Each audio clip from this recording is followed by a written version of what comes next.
My sister told my fiancé I was cheating, watched him cancel our wedding, and spent 6 months comforting both of us like she was the only person trying to keep the family together. Then she walked into our parents' anniversary dinner wearing the engagement ring that had been made from both our grandmothers' jewelry. My name is Laura Bennett. I was 36 when I met Adam, and for the first time in years, I felt like I had found someone who made ordinary life feel safe. He was a civil engineer, patient, careful, and almost painfully honest. We dated for 2 years before he proposed in my kitchen while pasta boiled over on the stove. The ring was not something he bought from a display case. His grandmother had left him the center diamond. My grandmother had left me 2 small sapphire stones. We had them set together because we liked the idea that both families were part of the promise. My younger sister, Nicole, was the first person I called.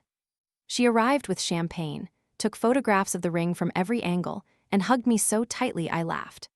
"Finally," she said, "you found someone who deserves you." Nicole and I had always been close in the complicated way sisters can be close.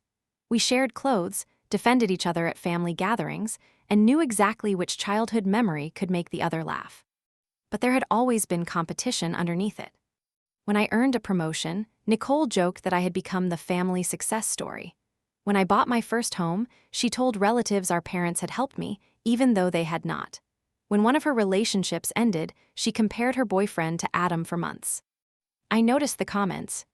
I did not treat them as warnings. Our wedding was planned for the following spring at a small lakeside inn, 80 guests, dinner, music, and a weekend with people we loved. Nicole asked to be my maid of honor. I said yes without hesitation. 3 months before the wedding, Adam began acting differently. He asked strange questions about my work schedule. He wanted to know who attended a conference I had taken 2 months earlier. Once, when I left my phone charging in the bedroom, he asked why I had taken it out of the living room. I thought he was stressed. Then one Friday evening, I came home and found him sitting at the dining table with a printed stack of messages and a hotel confirmation. The messages appeared to be between me and a married coworker named David. They included private jokes, plans to meet after work, and a conversation about waiting until after the wedding to leave Adam. The hotel confirmation used my old email address and listed a booking in the same city where I had attended the work conference. The messages looked real because they were built from real pieces of my life. They used phrases I used. They mentioned a restaurant David's team had visited. They referred to an argument Adam and I had never discussed with anyone except Nicole. But I had not written them. I told Adam they were fake. He said the screenshots came from an account using my photograph and an email address I had stopped using years earlier. I asked who sent them. He refused to answer. That told me the source was someone he trusted. I guess Nicole. Adam looked genuinely shocked. "Your sister is the one who told me not to believe them," he said. That was the brilliance of what she had done. Nicole had not arrived as the accuser. She arrived as the concerned sister. According to Adam, she received the screenshots from an anonymous account and waited 2 days before showing him. She cried while explaining that she did not know what to believe. She told him I loved him but had always been afraid of commitment. Then she gave him details that made the messages seem possible. My conference dates. David's name. The restaurant. The argument after I postponed a venue appointment. Every detail came from conversations I had trusted her with. I called Nicole. She answered softly, as if she had been waiting. "Laura, I'm so sorry." I asked where the screenshots came from. She claimed an anonymous person sent them through a disappearing message app. I asked to see the original account. She said the profile had already vanished.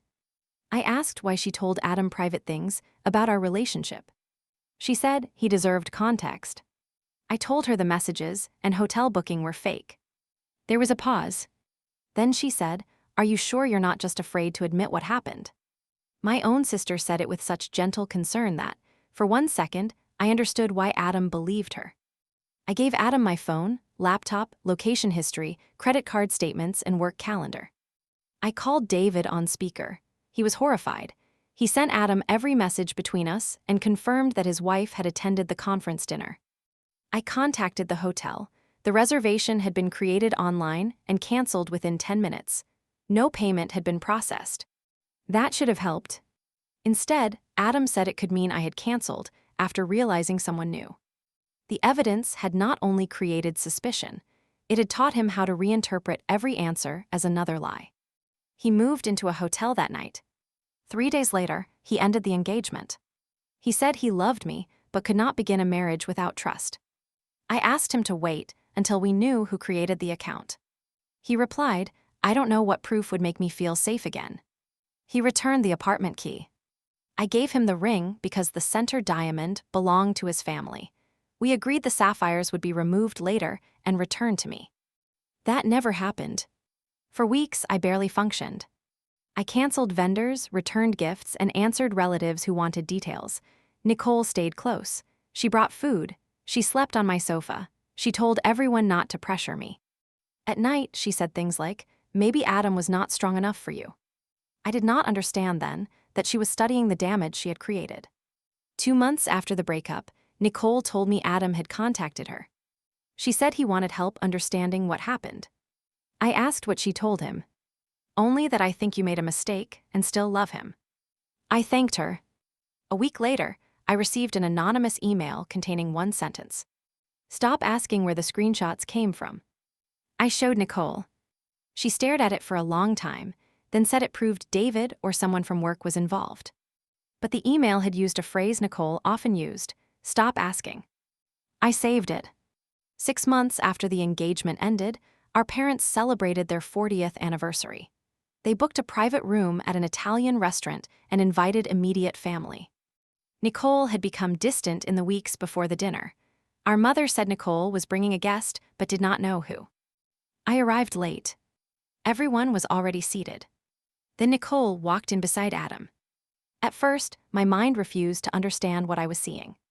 Adam wore the navy jacket I had bought him for our engagement photographs. Nicole held his arm. On her left hand was my ring. My grandmother's sapphires were still in it. Nobody spoke. Nicole smiled nervously and said, "We wanted to tell everyone together." My mother looked as shocked as I felt. I asked how long they had been together. Nicole said feelings developed gradually while she helped him process the breakup. Adam answered 4 months. That meant they began seeing each other 8 weeks after he left me. I looked at the ring. Nicole covered it with her other hand. She said Adam had proposed 2 weeks earlier and that they planned to replace the sapphires eventually. I asked why they had not returned them before she put the ring on. Neither answered. My father stood and told them to leave. Nicole began crying and said love was not something people could control. I said, "The relationship is not the part you controlled." She stopped crying. I asked Adam to show me the original screenshots. He said he no longer had them. Nicole had forwarded them through a disappearing message app. She claimed she lost her copy when she changed phones. I asked for the anonymous account name. Neither could remember it. 6 months earlier, that explanation had sounded unfortunate. Now it sounded designed. I told Adam she was the only person who had every detail in those messages. Nicole accused me of trying to destroy her happiness because mine had ended. I left before I said something I could not take back. The next morning, Nicole's former roommate, Paige, called me. She did not begin with an apology. She said I helped her make the account. Paige explained that Nicole borrowed her spare phone and claimed she wanted to test whether Adam would believe a ridiculous rumor. She asked Paige to photograph a fake message thread because Paige worked in social media marketing and knew how to make screenshots look convincing. Paige said she stopped helping when Nicole added the hotel booking. She told Nicole it had gone too far. Nicole promised she would reveal the truth after Adam confronted me. Instead, she asked Paige to stay quiet. Paige had kept photographs of the spare phone because Nicole had once joked that if anyone discovered the account, she would say Paige created it alone.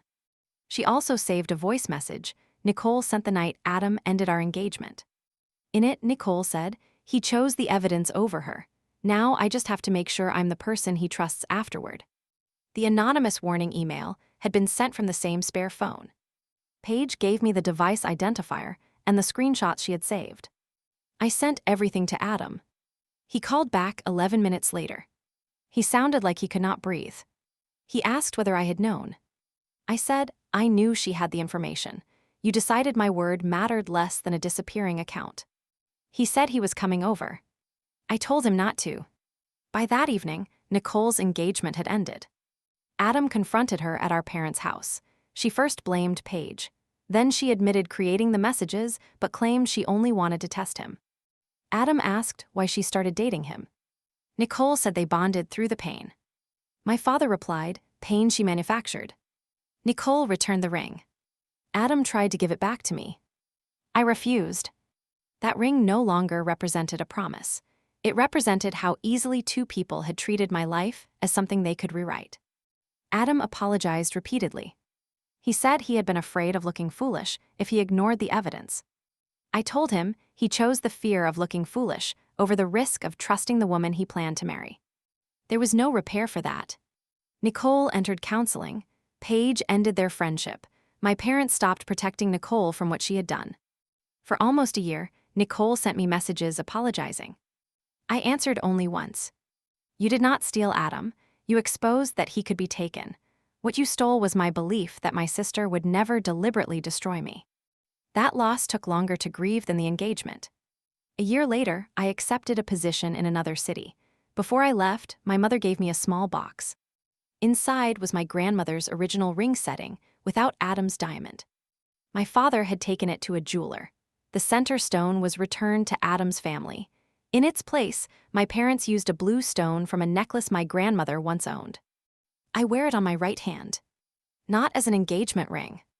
As a reminder that something damaged can be reclaimed without pretending it was never broken.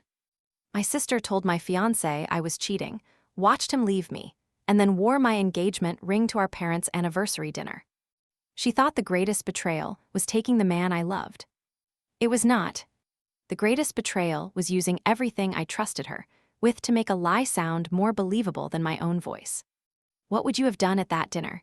Confronted them in front of everyone, or walked away and waited for the truth to expose itself? Tell me in the comments, and subscribe for more original stories from Real Stories of Women.